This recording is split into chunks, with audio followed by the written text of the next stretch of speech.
बिस्मिल्लाहिर्रहमानिर्रहीम। अस्सलाम वालेकुम नाजरीन, एक नोटिफिकेशन आना सुप्रीम कोर्ट की तरफ से कि अल्लामा साद रिजवी साहब की नज़रबंदी बढ़ा दी गई है, फिर उसको फेक करार दे देना कि यार ये फेक नोटिफिकेशन है, फेक लेटर जारी किया गया है, जिसके ऊपर मैंने भी वीडियो बनाई है। लेकिन अभी फिर ये तस्दीक हो गई है कि ये रियल ही है, ये हकीकत है, ये फेक नहीं है। नाजरीन, रियल होने के बावजूद भी हुकूमत बहुत बुरी तरह फंस चुकी है। जी हाँ, बिल्कुल। मैं आप लोगों को यानी कि शाम को 4-5 बजे का इंटरव्यू जो बुरहान मोअज़्ज़म साहब है उसका आप लोगों के सामने रखूँगा कि हुकूमत बहुत बुरी तरह फंस चुकी है। जो नोटिफिकेशन है वो रियल ही है सुप्रीम कोर्ट की तरफ से, लेकिन वो फंस चुकी है। लेकिन उससे पहले मैं आप लोगों को ये बता दूं कि ये जो ख़बर चलाना कि ये जो नोटिफिकेशन है ये फ़ेक है, ये भी गलत नहीं था, क्योंकि बुरहान मोअज़्ज़म साहब ने कहा है कि भाई किसी को कोई लीगल नोटिस नहीं मिला गया, कोई नोटिफिकेशन नहीं मिला। भाई ये जो सुप्रीम कोर्ट के आर्डर आ गए, ना लाहौर हाई कोर्ट को मिला, ना जेल इंतज़ामिया को मिला, ना वकला को ये चीज़ मौसूल हुई, ना यानी कि तहरीक लब्बैक के कोई इंतज़ामिया को ये हुई। इसलिए जब ये चीज़ सोशल मीडिया पे, बुरहान अजीम भी कह रहा है कि हमको भी सोशल मीडिया से मालूम पड़ा, जब एक चीज़ सोशल मीडिया में आ जाती है और जिस के ख़िलाफ़ है उसको लीगल तरीके से कोई नोटिस नहीं मिलता है, तो फिर वो यही कहते हैं कि यार ये फेक है। हर आदमी इसी तरह ही कहता है, जिस तरह मैंने भी वीडियो बनाई और सब लोगों ने बनाया कि ये फेक है, लेकिन ये हकीकत है और हुकूमत बहुत बुरी तरह फंस चुकी है। और लास्ट वीडियो में मैंने बताया था कि जब तक अल्लामा साद रिजवी साहब घर में नहीं आते तो इस हुकूमत के ऊपर यकीन करना ये बहुत चालाकी से काम कर रही है, लेकिन अल्लाह का शुक्र है कि ये चालाकी करते करते खुद फंस चुकी है।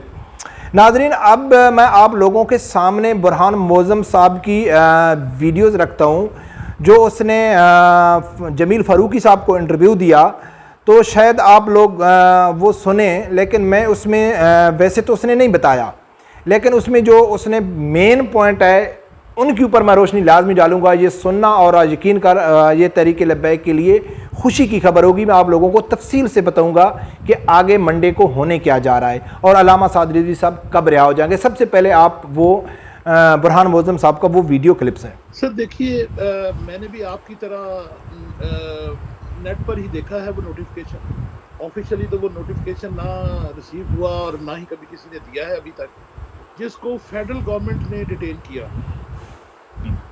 यहाँ पर सूरत हाल ये थी कि साद साहब को डिटेन किया था प्रोविंशियल गवर्नमेंट ने। प्रोविंशियल गवर्नमेंट के लिए कॉन्स्टिट्यूशन ऑफ पाकिस्तान में लिखा है कि इनको आपने प्रोविंशियल रिव्यू बोर्ड के सामने ही पेश करना है। इन्होंने बाय कंसीलमेंट इसे फेडरल रिव्यू बोर्ड के पास भिजवा दिया। हालांकि मेरी राय के मुताबिक इसे प्रोविंशियल रिव्यू बोर्ड के पास जाना चाहिए था, ये फेडरल रिव्यू बोर्ड के पास जा नहीं सकता। बहुत सिंपल सी प्रोपोजिशन नजर आती है कि जब डिटेंशन नहीं तो एक्सटेंशन किस तरह। सब बात यह है कि ये थोड़ी सी डिफेंस स्ट्रेटजीज होती हैं। मैं नहीं समझता कि मुझे प्रायर इन टाइम इनको बताना चाहिए कि हम क्या करने जा रहे हैं, लेकिन मैं ये जरूर आपसे गुजारिश करता हूँ कि हम बहुत कुछ करने जा रहे हैं। बता दें कि आप जो करने जा रहे हैं उसका नतीजा क्या होगा, ये तो आप बता। इंशाल्लाह ये नोटिफिकेशन रिकॉल हो जाए, लेकिन मुझे बहुत उम्मीद है कि इंशाल्लाह चंद दिन में अब साद साहब अपने चाहने वालों के दरमियान होंगे। सर अभी इससे भी जल्दी की तवक्को रखिए।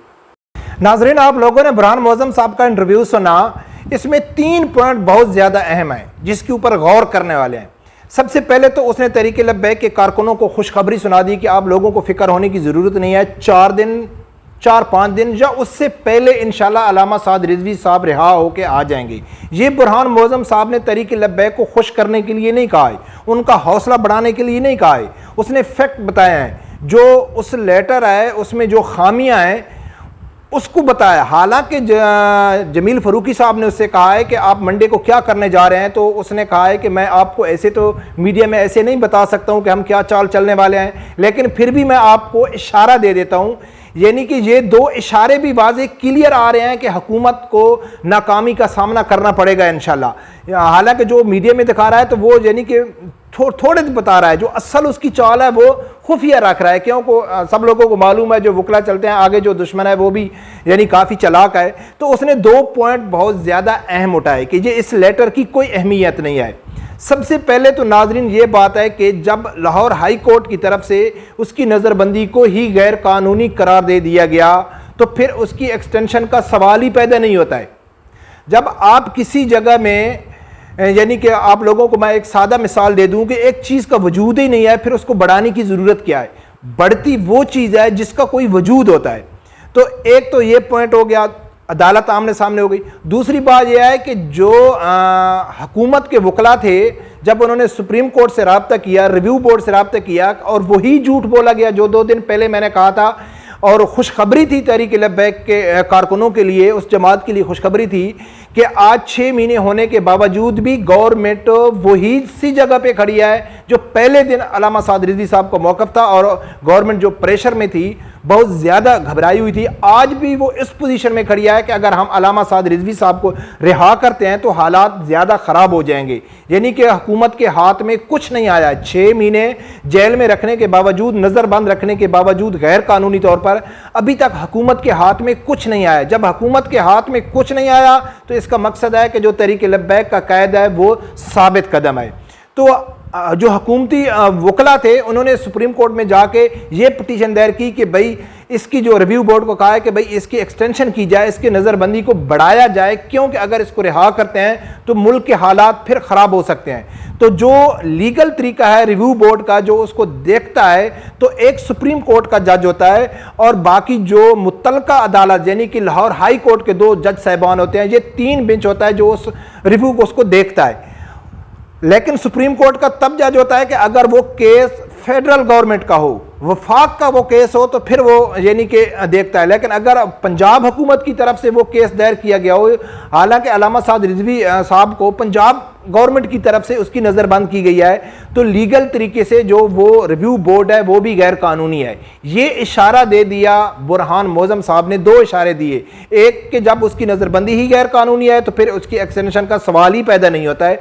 दूसरा, जो रिव्यू बोर्ड ही था वो भी गलत है। तो बुरहान मोअज़्ज़म साहब ने ये एडवांस में बता दिया है कि आप लोगों को परेशान होने की बात नहीं है, और उसका यकीन करो कि जो पहला इंटरव्यू था ना बुरहान मोअज़्ज़म साहब का जमील फारूकी के साथ, तो उस टाइम वो परेशान नज़र आ रहे थे, वो ज़्यादा एक सीरियस थे। वो कहते हैं कि जमील, मुझे ऐसे लगता है कि ये हुकूमत किसी तरीके से साद रिजवी साहब को रिहा नहीं करने वाली।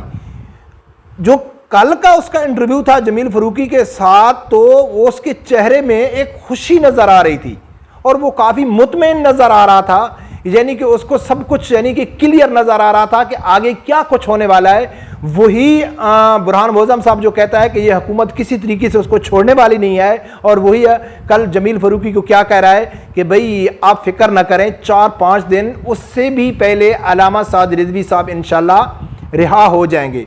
तो नाजरीन, ये थी हुकूमत की चाल, उसको खुफिया रखा गया, उसको खुफिया रखा गया ताकि अदालत का फैसला, लाहौर हाई कोर्ट का फैसला, क्योंकि हुकूमत को मालूम हो गया था कि ये जो फैसला ये हमारे खिलाफ जा रहा है, तो उन्होंने एडवांस में जाके सुप्रीम कोर्ट से अभी नाजरीन क्या करें कि मैं पहले दिन से आज भी मैं उस मौके पे कायम हूँ कि ये जो फैसला होगा ये हुकूमत का फैसला होगा। अदालत के फैसले ये नहीं मानते। हाँ, अगर अदालत का फैसला हुकूमत मान, 2 चीज़ें होती हैं। एक होता है किसी का राजी खुशी अपनी मर्जी से एक्सेप्ट करना, मानना। एक होता है कि उसको ज़बरदस्ती, उसके पास कोई ऑप्शन भी नहीं है उस फैसले को मानने के लिए। तो हुकूमत या तो अपनी मर्जी से तो ये मानने वाली नहीं है कि ये राजी खुशी कह दे कि भाई ठीक है अल्लामा साद रिजवी साहब को रिहा कर दो। इसको मनवाना पड़ेगा, इसको हुकूमत को मजबूर करना पड़ेगा, चाहे वो तहरीक लब्बैक के वकला करें, चाहे जो पब्लिक आवाम जो उनके खिलाफ उठ गई है। यही बुरहान मोअज़्ज़म साहब कह रहे हैं कि भाई ये हुकूमत जो बार बार चाल चल रही है ना, इस चाल में ये फंस रही है। जो ये डॉक्यूमेंट लेके आ रहे हैं, जो एविडेंस लेके आ रहे हैं, ये जो एक बेतुक्के किस्म के यानी कि चालें चल रहे हैं, तो इससे जो मोहतरम जज साहिबान हैं वो भी इस चीज़ को देख रहे हैं, और आम पाकिस्तानी शहरी जो समझदार हैं, जो अक्ल रखने वाले हैं, वो भी इस चीज़ को देख रहे हैं कि हुकूमत गलत काम कर रही है, हुकूमत गलत चाल चल रही है। ऐसे जब बार बार गलत सबूत आएंगे, बार बार गलत हथकंडे इस्तेमाल किए जाएंगे, तो फिर जो हकीकत में अगर कोई ऐसी चीज़ होती है तो उसको भी अदालत नहीं मानती। वो कहते हैं कि भाई ये तो ऐसे हथकंडों से ही काम ले रहे हैं। तो नाजरीन, ये इंशाल्लाह खुशखबरी की खबर है। ये बुरहान मोअज़्ज़म साहब ने बता दिया है कि आप 4-5 दिन के अंदर इंशाल्लाह, यानी कि जो कानूनी तरीका है, जो लीगल तरीका है, उससे तो अल्लामा साद रिजवी साहब रिहा हो जाएंगे इंशाल्लाह। लेकिन हुकूमत है, उसके हथकंडों का भी मालूम नहीं पड़ता है, वो तो आने वाला वक्त बताएगा कि क्या होएगा। तो नाज़रीन, रब परवरदिगार से यही दुआ है कि अल्लाह ताला हर आदमी को हक सच सुनने की और उसके साथ खड़े होने की तौफीक अता फरमाए।